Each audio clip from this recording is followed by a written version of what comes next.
Hello, everyone, and welcome to another glorious live stream day. I'm super excited to be with you guys, show you what we've been working on, and I have the absolute privilege of being joined by two of our stellar developers helping bring the world of Vera to life for all of us. One of our glorious designers, Mr. Corey. How are you doing, Corey?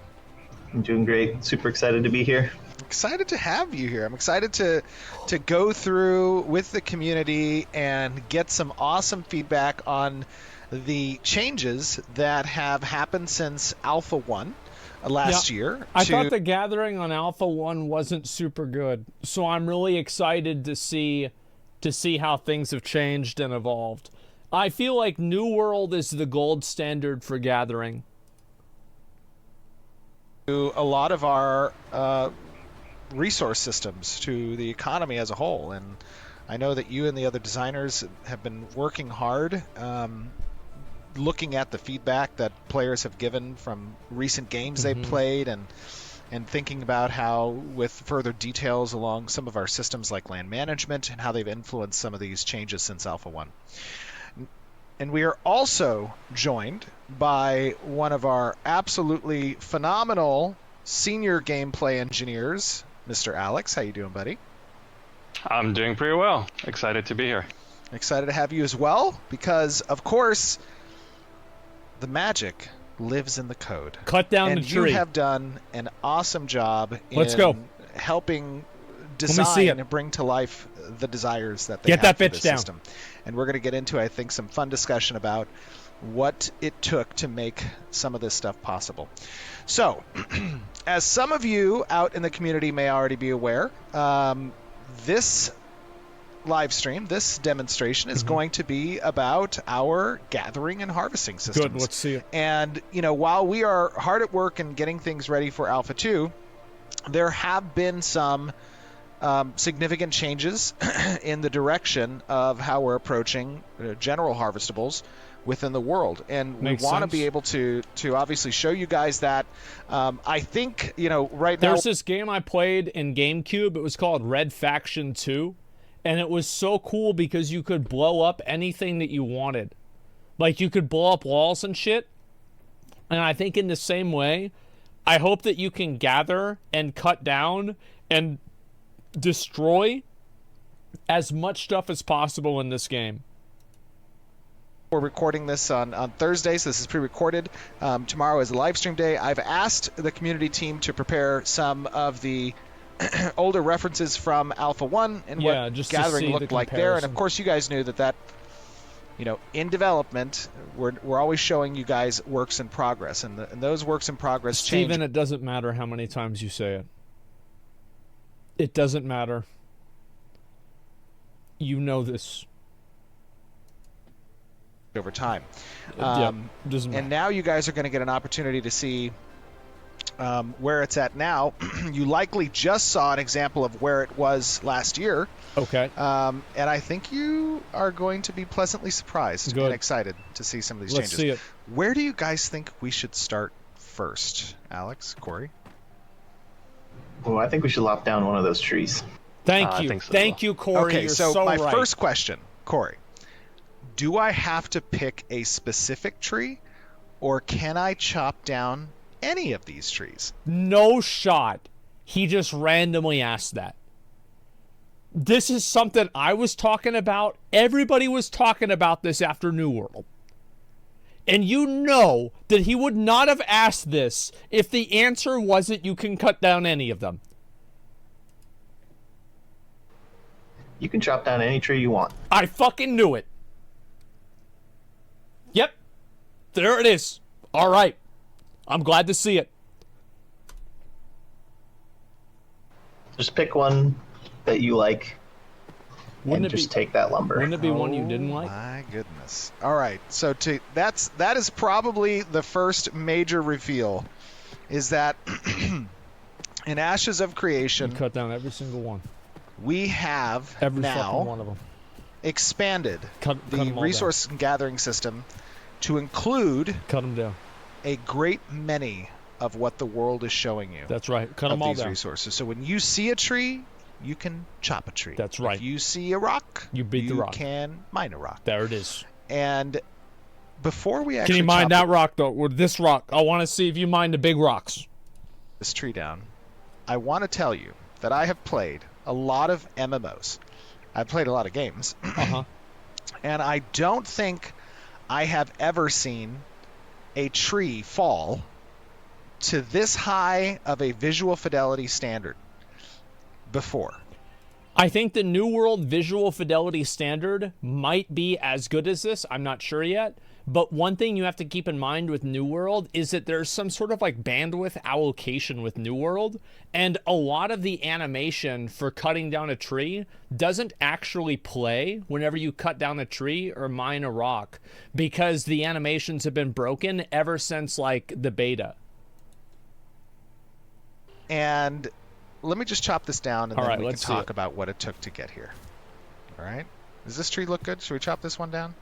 How's the angle here? We're going to get a nice view from this angle? Let's all get right, it. Let's just chop it. Sounds good. I love the new UI. Oh, I know. I also think a really good effect here, this is a positive, something people might not really keep in mind, is that this little thing gets slightly larger whenever you actually hit the node. I like that. And the sound. Get ready. It's happening. Oh my gosh. That's pretty good. Look at the dust kick up. Look at the canopy of the tree get impacted and when it falls. I would say that's pretty good. Wait, that's not all. As it dissolves, it comes back and it grows. And of course, we are speeding up this growth stage, right, Alex? Yeah, correct. Yeah. Oh, that's so we're speeding this up now badass. to give you guys an idea of how these assets regrow. So in the they don't world. just respawn. And Alex, talk to me a little bit about what it took to get that physics-based collision. Personal opinion here. I hope that they leave the debris from cutting down trees for at least a couple minutes, because I feel like in Valheim, for example, there is something that is so fucking rewarding. Turning around after you've just gone on a tree massacre and there's just a bunch of fucking logs. You just did it. You got all of them, right? Like, yeah, it's sped up. No, he said it's sped up, right? I'm just saying, like, I think that'd be cool. Why so much focus on this? Because it's cool.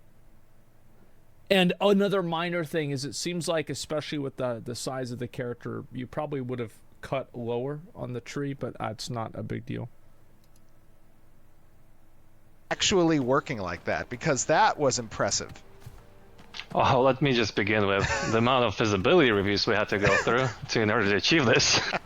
I remember. Yeah, this is good.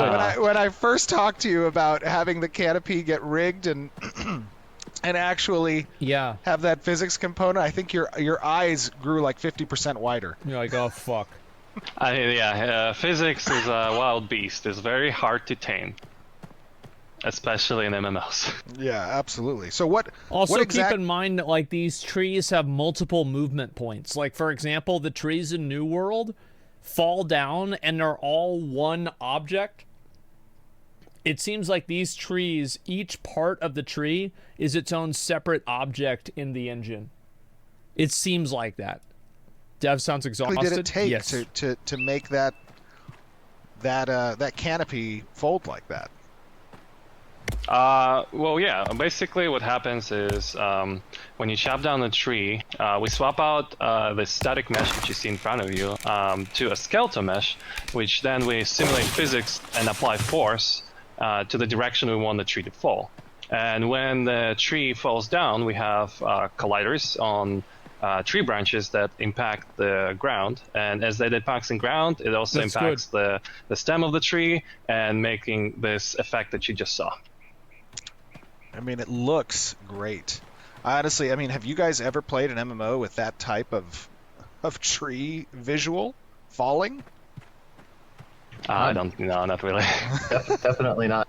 Usually it's just mostly animations, or it just converts straight into lumber, and then it just, just drops. Yeah, what I'm Yeah, exactly. I think so. Like New World, yeah, this is as good as New World. I think honestly it will probably become better than New World because you have to keep in mind this is Alpha 1. So they'll continue refining. It's like, for example, the cut shouldn't be as like kind of clean as it is. Like it should be much more like kind of fucked up because like you cut something down with, like I've cut a tree down with an axe before. And that shit is not like some sort of like really, really clean cut. It's better now. to is like just watching the branches kind of, intersect through the ground, after it falls, and then it just disappears. But of course, as you guys know, in building Ashes, we're really aiming for a very high visual fidelity bar. Exactly. You have to. And I think this type of system really complements that goal. It's incredibly immersive, and it feels good. I think another thing that New World does really well is it shows the amount of progress that you make after you chop the tree. So like I know this is just talking about animations, but like for example, whenever you chop the tree and it shows you've just gained this much progress, I think that's really, really nice. And so I hope that obviously like they improve this like little chopping thing, because clearly you fill up the ball and then that's it. Now, of course, this stuff is all a work in progress still. Yeah. Right? This is this is gonna land. Let's see that physics. Okay. That's not bad. That's very, very good. I think that the physics there, obviously, the branches are a little bit wonky, okay? But this reminds me a lot of Valheim. And I really, really liked, like, if you are a tree-cutting gladiator, what you would do is you would look at the trees and you would cut them in a way that the trees would fall into each other so you could minimize the amount of cuts that you had to do. So, like, I think this is super cool. Yeah, they do damage. Yeah, these trees probably don't do damage. pretty good. This is where I was telling you about taming the physics. Yeah, exactly. Oh, that felt pretty good. Now, of course, this is good. There's a lot that goes into making a world that's filled with this amount of resources that can be gathered. Corey, talk to me a little bit about what this change. It would be cool if there were like a sacred grove of like really, like, imagine they were like enchanted trees, and if you cut down all of the enchanted trees and you needed like a special axe to cut them down or some shit, it would summon some fucking treant boss. That'd be really cool. Rare trees, yeah, I think that it's super important to have, like, for example, in the game, like, New World did this so fucking well. Because very early on, you saw blue trees. And you were like, holy fuck, that's a blue tree. So you go over there and you're going to cut it down. It says you need level 100. It's like, oh my god, I'm level 6. It's going to take a long time. And so you do that, and you get there. And then you can cut them down. And then you have red trees. And you want to have more and more progress that you can make with different types of trees. Like, Valheim had a few different types of trees, but there weren't really that many. Tree spirit random, yeah. In really widening up the amount of resources and changing those classifications to general resources that are harvestable. What does that look like from an economy design perspective? Well, I mean, it allows us to leverage some of our other systems. That was good. One of our previous live streams was about seasons, actually. Right? And the changes that could come from seasons, yes. What could be growing, what could be dropping in this season versus another one, right? So the change to have everything that you see gatherable kind of allows us to attach the changes that you see during the seasons to all the gatherables that you see. So the information that you learn from season to season and about each gatherable will be valuable to you as a gatherer. Right. And Okay. Yeah, absolutely.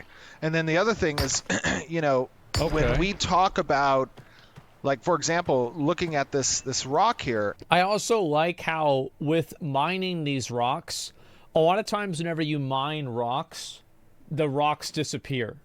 But in actual geology, if you're trying to mine crystals or do something like that, you've got a lot of extra bullshit. It's not like you just pull up next to an iron deposit and you're like, all right, put it in the trunk. No, you have to, like, you get the little pieces out and then you leave the rest there.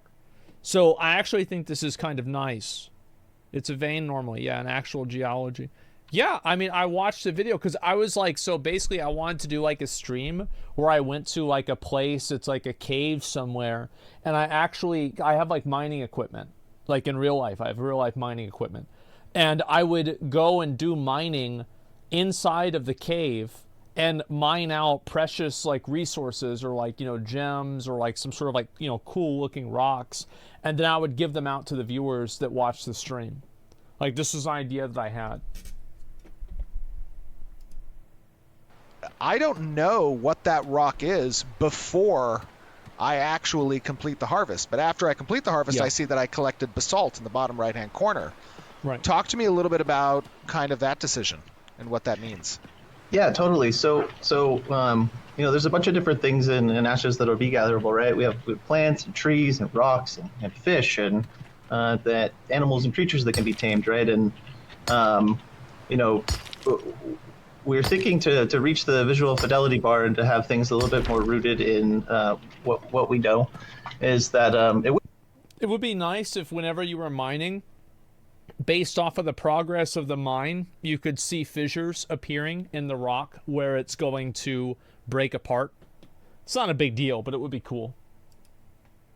It wouldn't really make sense for you to just see gold all over the world the same way that you would, like, you know, plants and trees. So we wanted to get feedback on what players think about you know, some of the different gatherable types having kind of different things that you would have to know and expect from them. So rocks are a good example of this, where, you know, you can see a rock, but until you crack that thing open, you don't know if it's full of stone, crystals, rubies, gold. So rocks effectively being loot boxes. So the best version of that, in my opinion, is to have two different versions.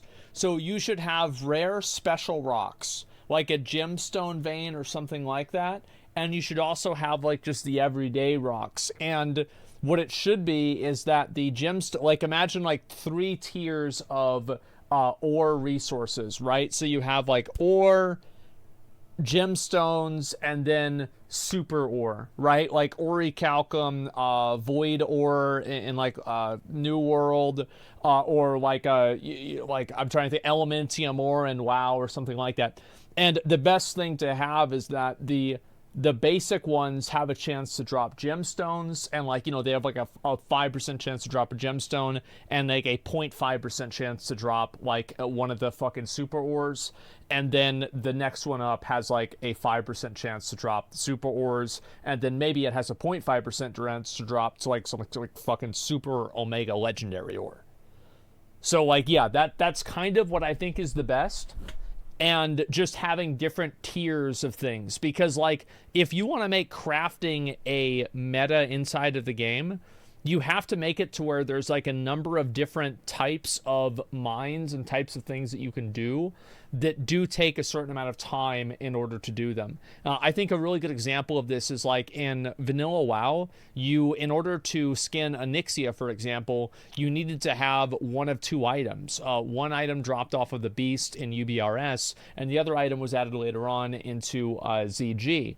And I think having those items adds like another effective, like almost paragon level of skinning. It's like, not only am I a 300 skinner, I am a skinner that has a 310 level who can skin Onyxia. So I think that adding extra levels like that, and you can have that with different mines. I'm sure obviously like Minecraft, I'm pretty sure has this with, you know, mining diamond ore. And it depends on like how you want to handle it, right? Because mining things with higher quality items, there's like 2 different ways you can do it. You can have it to where mining things with higher quality items allows you to do it, And then you can also have it to where mining things with higher quality items increases your resource yield when doing it. Personally, I don't really know which one is better. I kind of like it being binary. Like, you can't even mine it unless you have this, because I feel like that feels a lot more of an accomplishment rather than just getting a little bit more of something. So I really like the not knowing the ore in the rock sucks. No, it's not that you don't know the ore in the rock. So you would have iron veins, and you would have well, not steel veins, but you'd have like copper veins, right? Let's say you have like these two veins, obviously you're going to be in the game. So you would have these that would exist, like, let's say on the side of a mountain, or like you would have 10, let's say on the side of like a river, for example. Same as like in Valheim had that in the second zone in the rivers, there was a bunch of 10. So what you would do is you would have those things existing organically in the world, but you would also have rocks that would exist outside of that you would effectively open up, and you don't really know what you have inside of that. You could just be getting stone out of it, the same as like a lot of this for like building a castle wall or something like that, or some sort of other siege item, or you could also get iron or something like that. But what I was saying about a rare chance is actually getting gemstones and things like this, like opal, agate, citrine, all of the usual suspects that like every fucking game has. So that's the kind of stuff that I think they should do. But I think also gathering and crafting, if you want to make it an end game, you have to integrate it into the end game. And I think that the game that actually does that very well is, again, Classic WoW. I think that Classic WoW does a tremendous, great job integrating crafting into the end game throughout the entire duration of the end game. I think Burning Crusade was okay with this. Burning Crusade only really did this, to be fair. They only really did this in Sunwell with Hardcorium. Like, they didn't do anything else before that. So yeah, I really like this for like crafting and stuff like that, because it gives people that, again, it's kind of like what I was saying before, like with the Ghostcrawler interview, how whenever you have a lot of different things that a player can do in the game, you can attract more players. This is very good at retaining people. Like, if my mom was going to play a game like this, that's what she would have done. She would have done a lot of gathering and crafting and stuff like this, because she wasn't particularly good at the game, to be honest. But she was very good at grinding.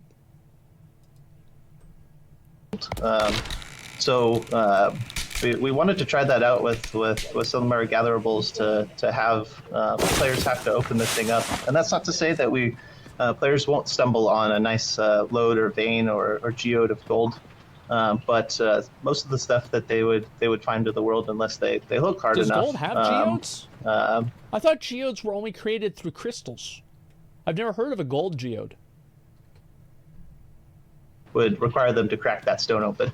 Right, and of course, there are additional systems, some that we haven't really gone into too much detail on, but so a geode is like, geodes are super fucking cool, right? They're like, imagine a loot box in real life, and it's a rock, and if you crack the rock open, sometimes it's full of crystals. Like, I'll show you guys.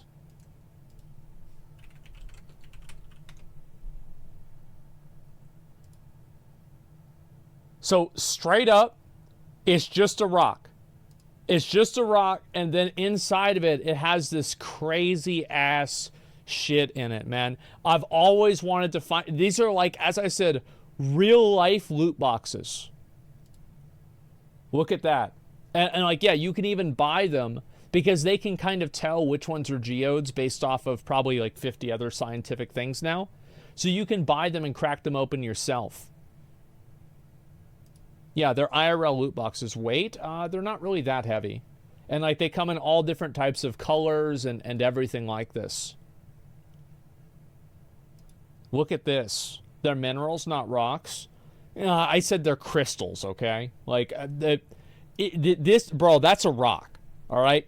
Like, that's a rock. In the same way that like people are like, oh, no, this is a certain kind of cat. No, that type of cat is orange. This type of cat is brown. No, not Maine Coon. Like, no, this is a brown cat.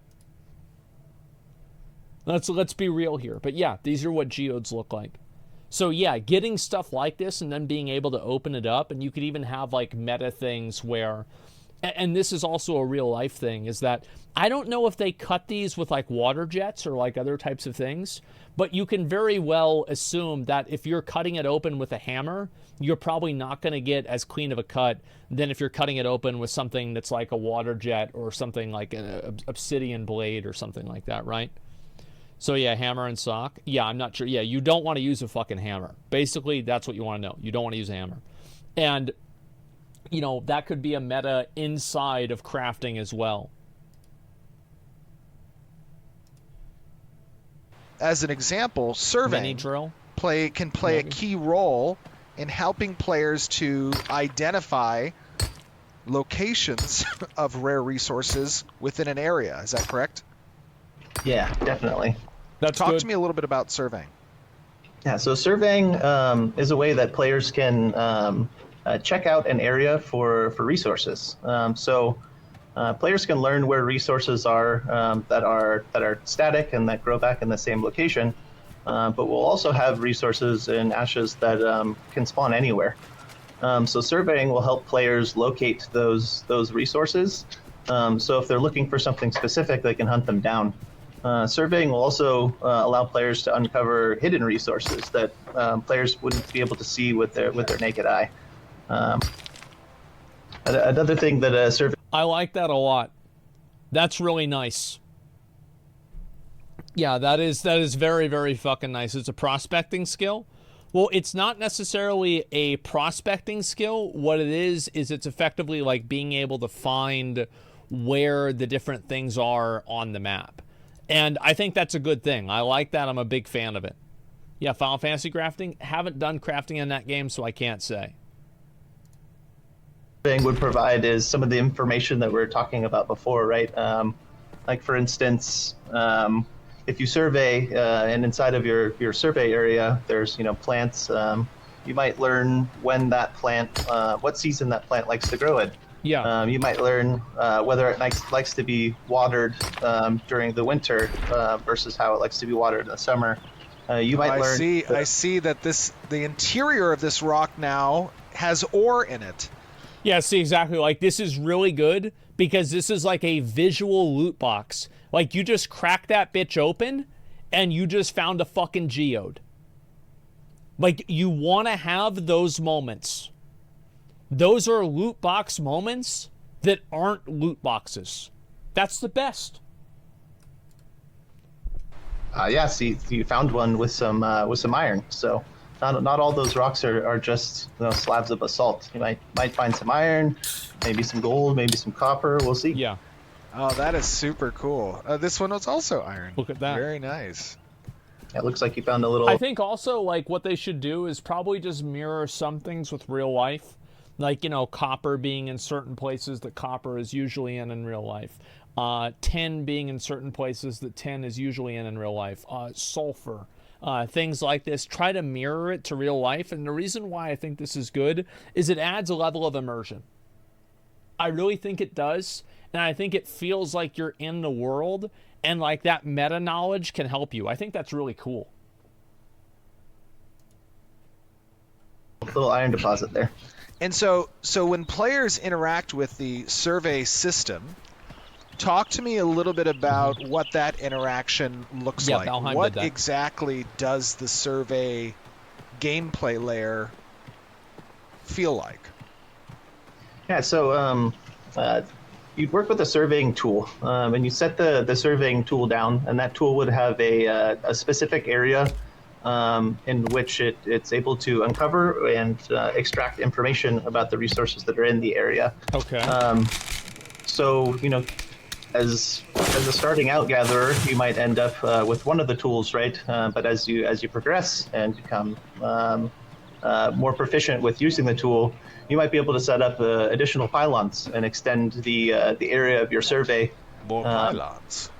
Yes, pylons. So, right, and so that allows you to start kind of making shapes and having more strategic areas that you're surveying, right? If you could connect multiple pylons to create a shape, maybe you could follow the the twisting caverns of a cave. Maybe if you're out in the open like we are here, you could just try and make yourself a nice widened shape to scan as much of the area as possible. So I'm concerned about the surveying becoming annoying to do. I'm kind of concerned about surveying being annoying. I feel like surveying would be something that is like a meta reserved only for finding Elementium, only for finding Void Ore, only for finding Corium, right? Like the super fucking expensive shit. Because I can't see somebody enjoying surveying for iron or surveying for copper or something like that. However, I think that you could make an argument with something like a tuning rod for finding like a tremendous, massive amount of like iron or something like that. But I think in terms of a just everyday gameplay activity, I'm concerned about this. I'm concerned about this becoming tedious. It'll be up to the player to be tricky with their surveying tool to try and get the most efficiency out of their survey. Okay, I would like to point out one thing, is that are these apple bushes? I'm collecting apples, and they're like from a bush. They Seems are. good they to are me. From a bush. That is awesome. Hey, this is Vera. I don't know what apples really even are, so I guess that's normal. I think apples, because like, you know, it says the apple doesn't fall far from the tree. So I think apples come from trees, actually. Yeah. I know. This is Vera. There are apples that grow on bushes. So the survey system, I think, is one that's really cool because it also all is a part of this kind of cohesive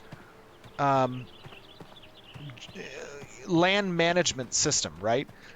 Is that resources spawn at a set rate, and that rate can be influenced by how other players are interfacing with the resource system within a given area. And if there is a high traffic and a high volume of interaction that is yielding these general resources or more specific and bespoke resources, then that can have a deleterious effect on the land management score of the area. And how does that affect the resource spawn? I think that it should actually decrease it in certain circumstances. So I think that the most logical circumstance for decreasing resources for over farming is obviously fishing, because there's like plenty of real life examples of this. But I do really, really like the idea of that, because if you have it to where there's a set system that kind of acts as a like a throttling mechanism to prevent too many people from farming in one area, this could actually be better for the game. But what I am concerned about is disparities between servers and things like that, though. Yeah, it could be positive or negative or both simultaneously. That's good. So, I like that. The land health value, right, ties into the health of a specific ecosystem, and the ecosystem can kind of scale with different. That's wasting my time, I think. I think that. Is it wasting your time if a lot of people are farming in your spot?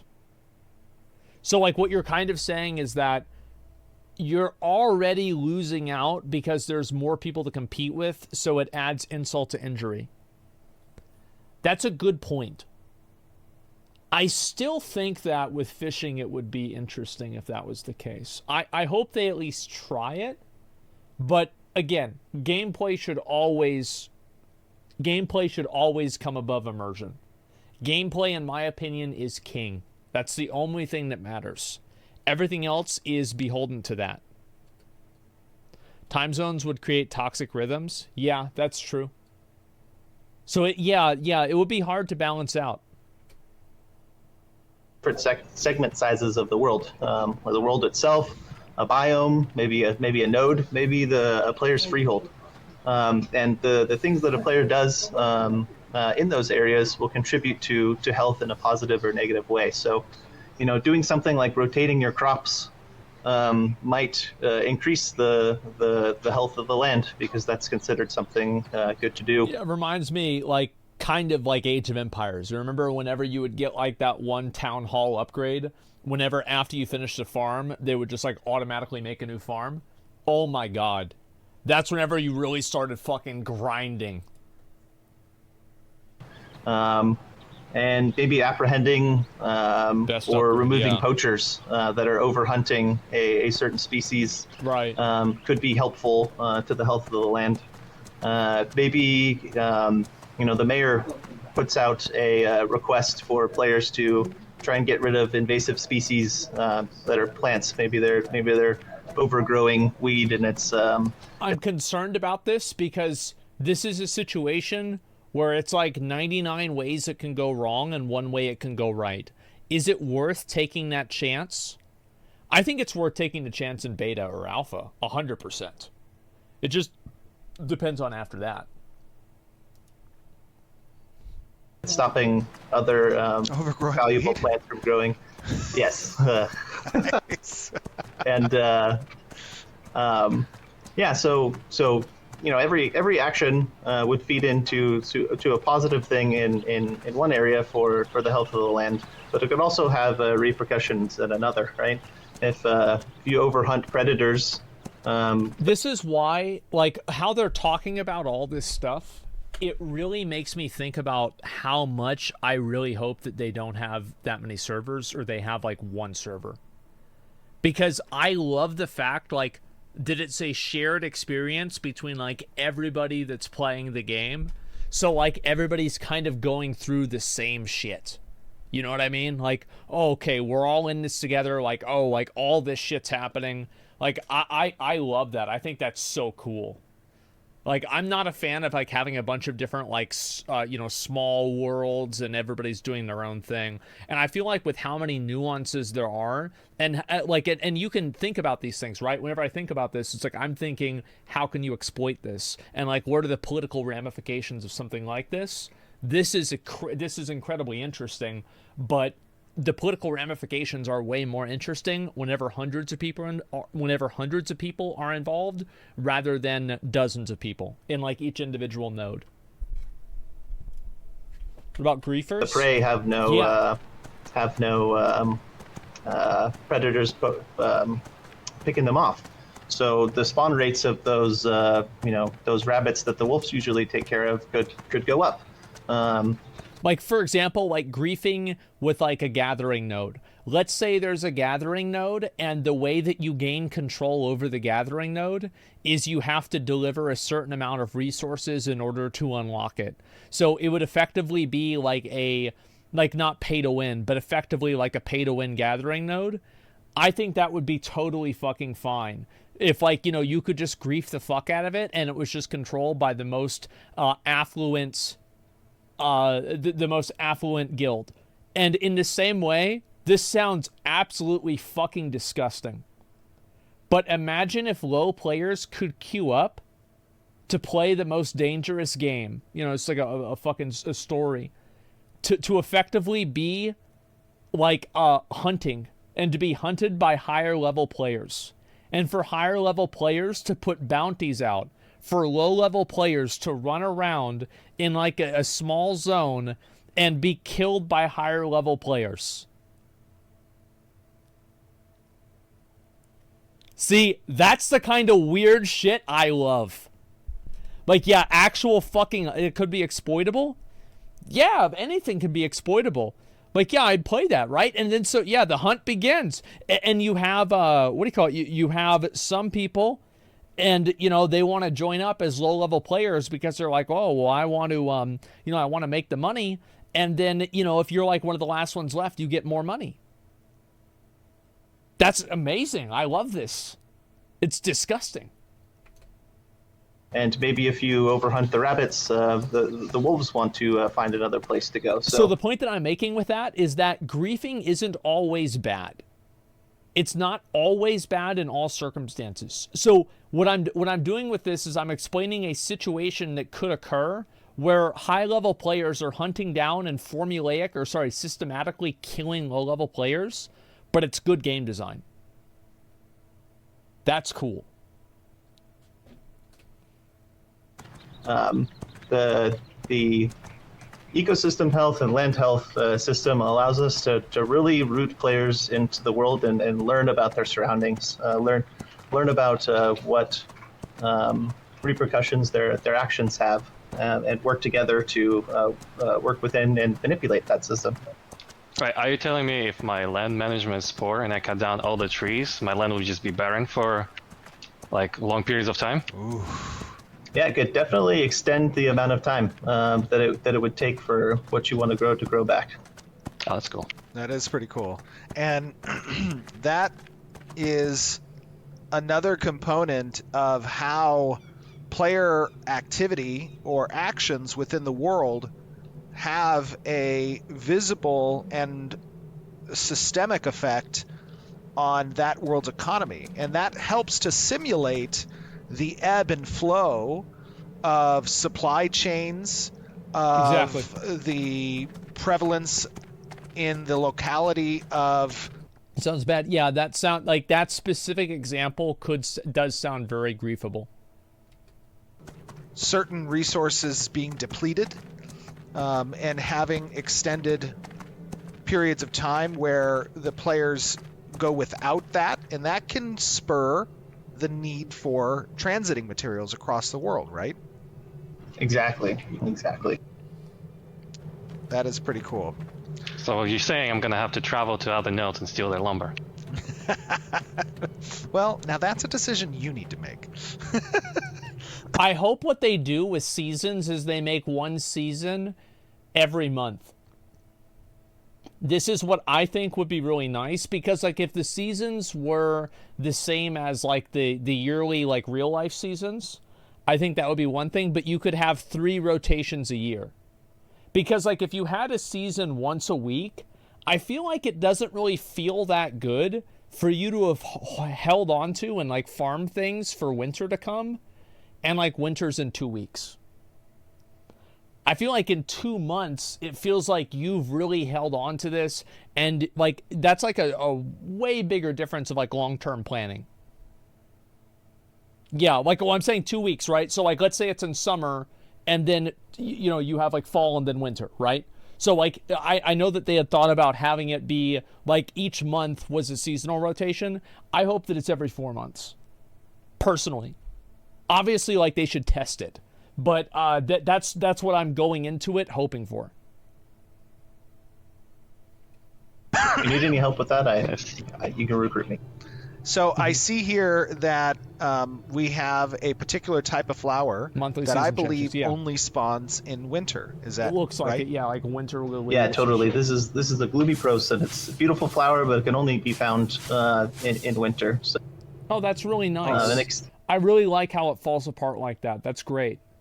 I love the I love the effect that that flower just got wrecked. Yeah. Yeah, that sickle's doing work. I know. Let me see if we can watch that flower regrow here. Does it regrow? Flower. Of course. Yeah, it definitely should. Like, obviously you use a sickle for like harvesting things, but imagine if you were like a master harvester and you could use a fucking scythe and you could cut down like 4 of these at a time. That would be really cool. That would be very, very, very cool. Are you coming back, little flower? Oh, there it is! We found it! Oh, and it's in a bulb state. I can't interact with it yet. That is so cool. I like It's that not a ready. lot. You want the petals, so. Oh yeah, and then actually to add to this, each state has its I own... like how it says you want the petals, and then the animation of it being dead is like the petals are just scattered on the fucking ground. There's fucking, it's on the ground. physics profile. Like you saw trees, like you saw the flowers right here. Yeah, you want the petals, and guys. Some profiles might not have any collision, and some might have. So for example, as for trees, sapling stage requires no collision, but the young stage will have a collision which you no longer can I like that. Yeah, sure. go through. Oh, that is pretty cool. Now, Slurpee, I mean, sorry. Slurpee is his gamer tag. Alex, talk to me a little bit about what you had to do to kind of make all of this performant, right? When you're creating an environment. No, I think that's very reassuring, is that these guys are so much fucking nerds, is that they accidentally call each other by their in-game names. This is this is like a low-key, extremely reassuring thing for me. With so many of these terrain actors, these foliage actors being interactable, that can have some potential performance issues. How did you go about addressing that? That's a really good point, because Valheim ran into this problem.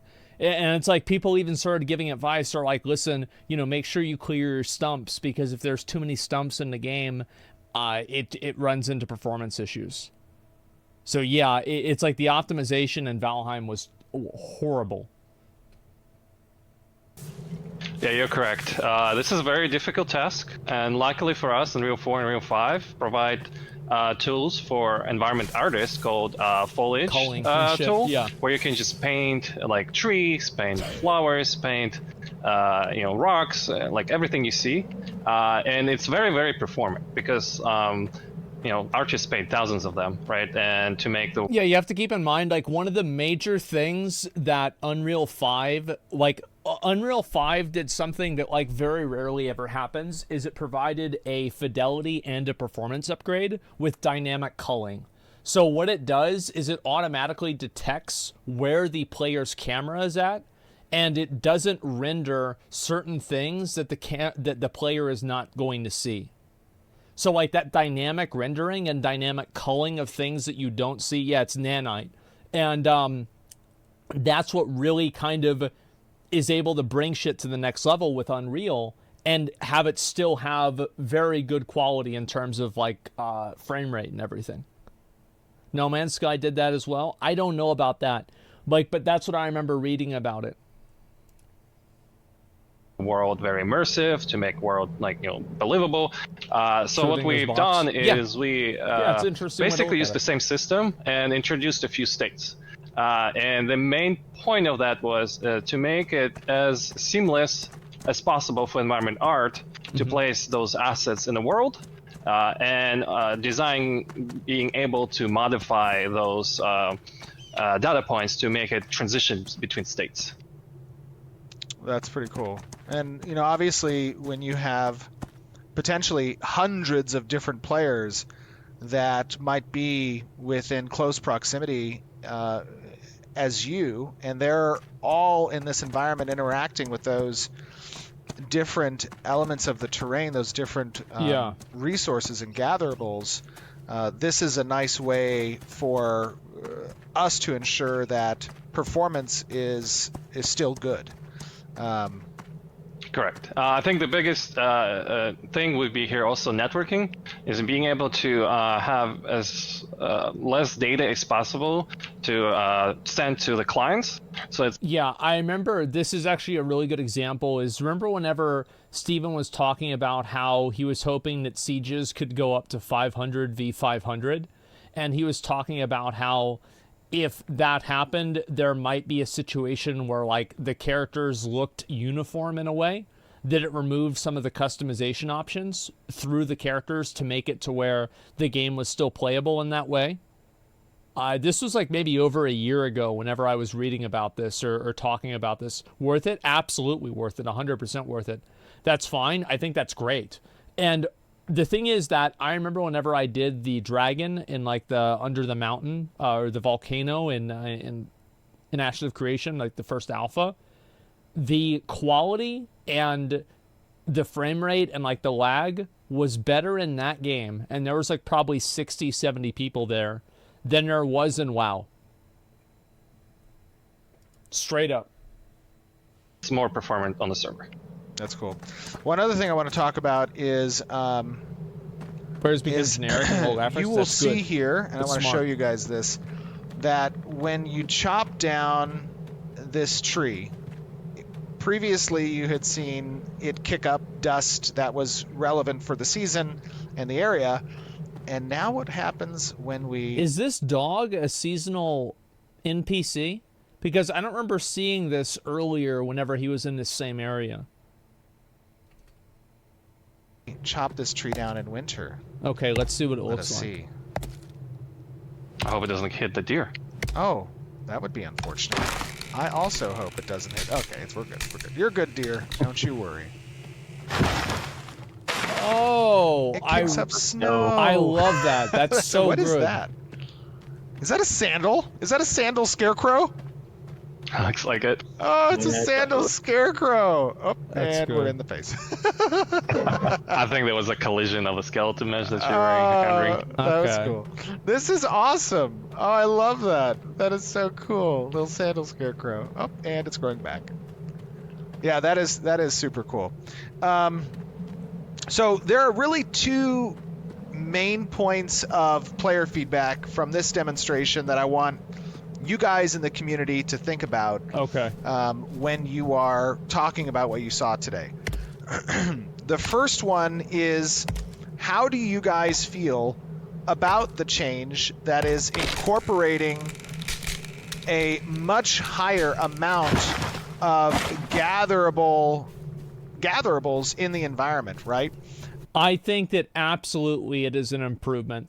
And I think that if you want to look at looking for interesting gatherables, you should make them visually interesting rather than just having, like, I really like how you're mining different rocks and some rocks turn out to have ore inside of them. I think that's super fucking cool. Now, I think this should be copper and, like, iron veins that just always have these in them, right? In, like, different locations that maybe you find through surveying. But in general, I think this is very cool. Now, obviously, like I said, these are general resources that are primarily geared towards construction and development of nodes, the transit of materials across the world through caravans, repairs, and then they are general resources that are used in a much more foundational way of creating higher tier mats that then get used in recipes as well. But how do you guys feel about that broadening of the resources available? I am a very big fan of it. I'm a huge fan of it because also you have to keep in mind that guess what's going to cost a lot of fucking lumber? A ship. Like, a ship should cost 50,000 fucking lumber. And you should get 10 lumber from each tree or something like that. And that way you get all the boys together. And you guys cut down trees for like a week. And then you can build your ship. I am a big fan of that. I think that that kind of content is super, super cool. Out in the wild. And then the second thing that we want to get like maybe you can salvage feedback it for on. like what was the second thing we wanted to get 25K feedback on? whenever you're done with it or something. The visual fidelity that we're trying to reach. Oh, right. Yes, the visual fidelity. How do you guys feel about the visual fidelity of these trees and the rocks that are... I'm a big fan of it. I really like the visual fidelity. I think it looks great. 5,000 trees for a ship. Somebody says you have to keep in mind whenever you cut down a tree, if you're talking medieval times, you are probably not going to get that many pieces of lumber out of the tree. You know, maybe 10. And so if we're talking about crafting something like a 1600s, like English galleon, I think somewhere around 5,000 pieces would probably be accurate. Like, I'm not talking about making a canoe, guys. I'm talking about making a fucking galleon. Making a juggernaut fucking ship, man. Yeah, 5K trees across 20 people is nothing. No, it's nothing, man. Vikings made ship. They didn't need a lot of trees. Yes, but Viking longboats were... Viking longboats were notorious for being quite small, quite agile, and that's why they were so good. That's the entire reason why the Vikings were so good, is because of the fucking longboats. So, like, if you're talking about, like, that's not the only ship that exists. Oh my gosh, this one is going to take a while. Get ready for it. It's a big tree. It's a timber. There it is. Oh my gosh. Now, of course, there are some things that you guys are not seeing here because they're not yet implemented. But professions will, of course, introduce layers of accessibility based on the type of resource, the size of particular resources. Isn't that right, Corey? Yeah. Yeah, definitely. Yeah, your progression within the profession. I hope they have large trees that take a really long time to cut. One thing that I think is super cool that they should take from Lost Ark is the two-man saw idea. Is if two guys that are like cooperative inside of like the same guild or something like that have a resource, is that they can put a two-man saw and cut the trees down in like 2 seconds. We'll take account what tools you can use. There might even be some opportunity to do some gathering with other players. That sounds like a great idea. Honestly, I think these guys really have their head in the right spot. Yeah, I totally agree with that. Amazing idea. You know, typically in other games that I've played, you usually do the gathering alone. You're venturing around alone, and we wanted to take a look at maybe having a friend help you with a two-person saw on a. You know what? I really, really like how these guys think. I think they've got their head in the right spot. I think, honestly, guys, this is a really, really promising game. These dudes, let me tell you something. They're smart. Larger tree. Maybe there's some panning that you could do as opposed to just hitting ore with the pickaxe. So we'll have other tools that are part of that progression path. That could be interesting. Let's say, like, if you needed to... Like, let's say you couldn't collect... how would this work? I don't know how gold is created as an element. So I'm not really sure how this could even work. But if you had, like, a river that would have, like, a lot of gold in it, and low-level players could maybe go there at some times, and they could, you know, go and, like, pan the river for gold... Supernovas? Okay, you just have a star fall down.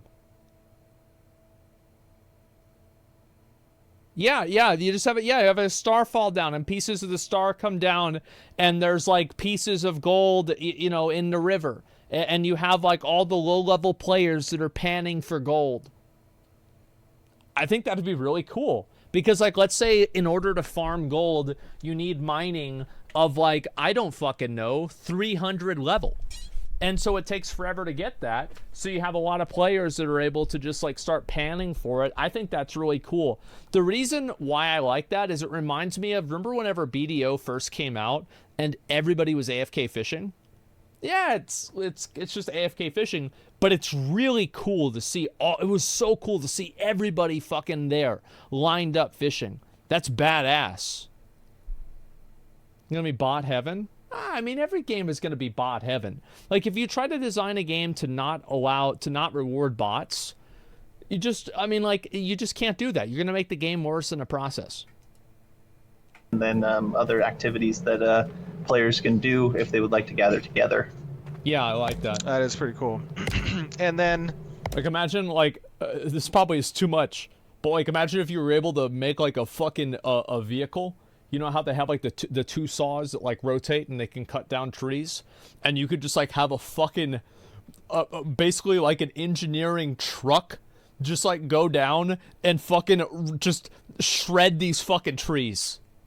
That would be insane. The machines are crazy. Yeah, you actually have machines that can, you know, like those, you know, for cutting tree branches, the, like, the loppers, where it's, like, the one side is like this, and then the other one's like this, and you just, like, put them together and you cut it.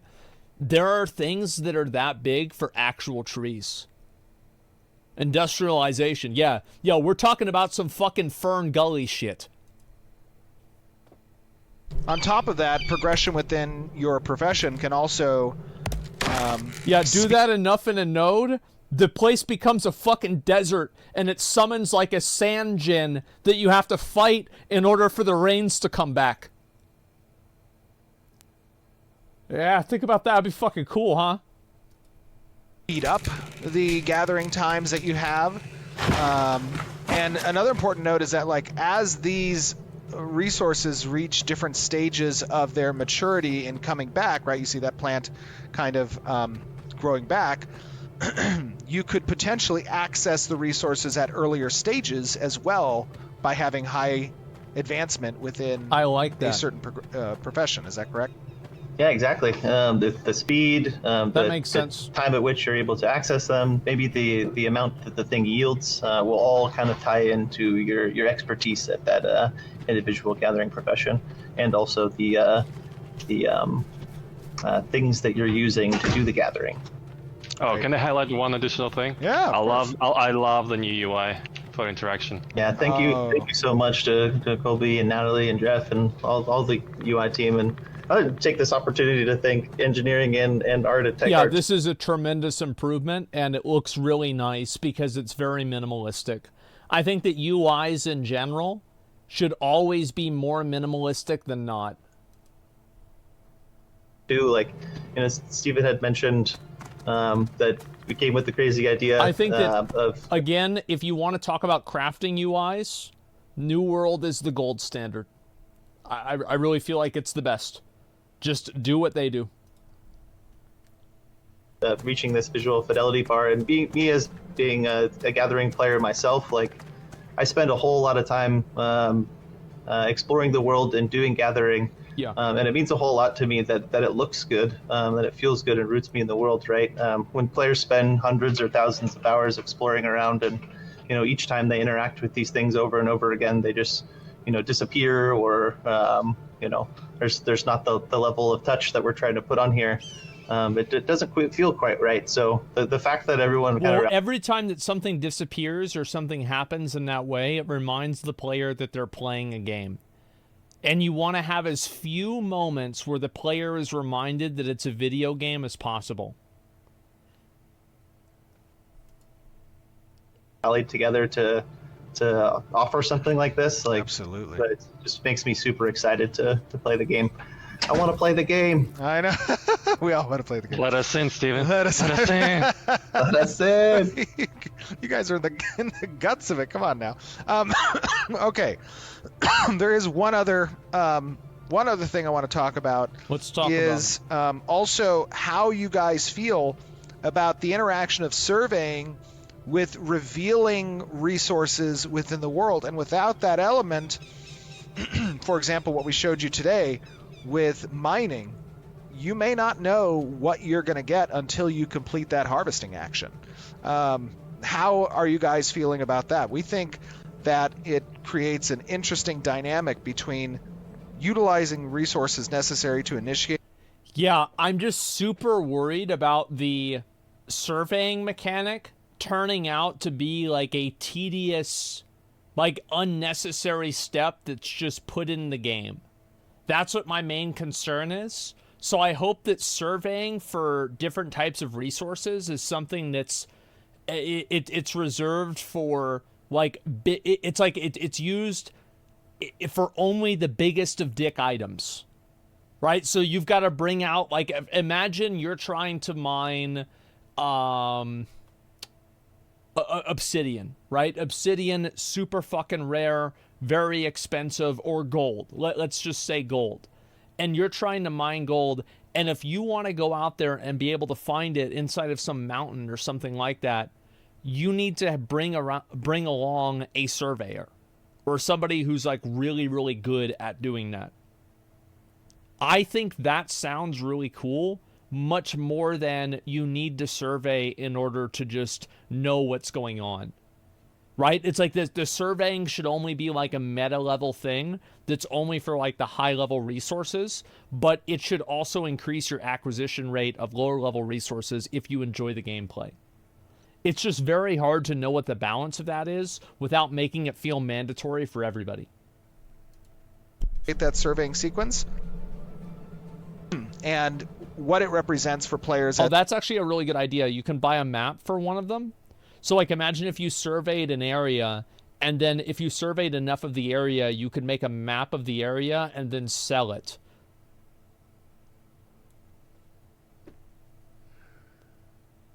I think that could work. That's kind of interesting. Yeah, I don't know. As they choose to spend their time and or just look the map up online. The meaningful choice they might make. No, you don't have to make it look it up online. What you would do is you would create a dynamic, effectively like a map. So using the map would effectively enable you to interact with certain nodes in the area that were dynamically placed. So like inside of, let's say, inside of this mountain here, you could mine like right here, and the button there to click it would not even be accessible if you didn't consume the map or use the map. So yeah, it's like a key, exactly. It's a lot like, another example of this is like the Lost Ark hidden zones. Like if you haven't been to one, if you don't have the map, you can't just go into a hidden zone just because you're next to it. So yeah, this would be very easy for them to make. The maps expire as nodes are farmed. Yeah, exactly. Like the map could probably only last for 24 or 48 hours. In moving to a particular area, based on what resources are available in that location, and discovering that through the surveying system. That's another point of feedback that we want to collect from you guys. So with that being said, are there anything else that you guys want to chat about before we close off? I think we covered it all. Just thanks for including me in the chat. I appreciate Absolutely. it. Can't wait to hear everyone's feedback. Super excited. It's going to be a lot of fun. This was lots of fun. Thank you for inviting us. Absolutely. I think it's going to be a lot of fun to watch players interact with the new gathering systems as people get to see how surveying and land management accompany player actions within the world. Yeah, that's what I'm really curious about, is like this is something that lives and dies by the nuts and bolts of the system. So I really, really think that's a really important thing. Random people will be mining your rocks while you waste time surveying also. That's not true, because effectively surveying the area would create a snapshot of a dynamically placed amount of nodes that you could then sell to a player that would have a duration on the map's validity, and after that duration is over, the map would no longer be viable. And then you could also maybe have it to where you could do surveying for things like copper or iron that had a longer duration. So like you could sell surveying maps to lower level players and still have the resource and like the profession have value on like the lower end as well. And just have the duration of that map be like 7 days or 14 days instead of 1 or 2. So this is actually a very easy solution that other games have already done. So with that being said, guys, we did want to give you this update on where Gathering has come to now, both from a visual bar as well as give a little bit of insight to the new systems like surveying and land management. We want you to chew on that. We want you to think about that and give us your feedback, both in the YouTube video, on Twitch, on our forums, on Discord, all the places. We, of course, appreciate that, and it is a very important step in bringing you guys Alpha 2 and ultimately very Ashes excited for that. So with that being said, thank you guys. Hope you enjoyed, and we will see you back on stream. So we'll Bye-bye. watch. Bye. We will watch the rest of this whole thing probably tomorrow for the whole live stream, but I wanted to pull this up and watch it today because it literally just happened. I am extremely happy about this whole situation. I think it looks great. That flower regrow. I'm very happy about what I see here. I think the gathering is, again, you have to contextualize everything that we see with Ashes of Creation with the fact that this is an Alpha 1 still, and it's not even an Alpha 2. So if you look at it in the context of it being an Alpha 1, it looks really, really fucking good. And I think the most important thing is that the non-NDA Alpha that we played last year, this is a night and day difference between the two things. Because The Gathering was not that good in the first one, and this is 1,000 times better. This is a tremendous improvement. And if this continues, which we have all the reason to think that it will, I think this game is going to be something that's worth playing a lot. And so I'm very excited.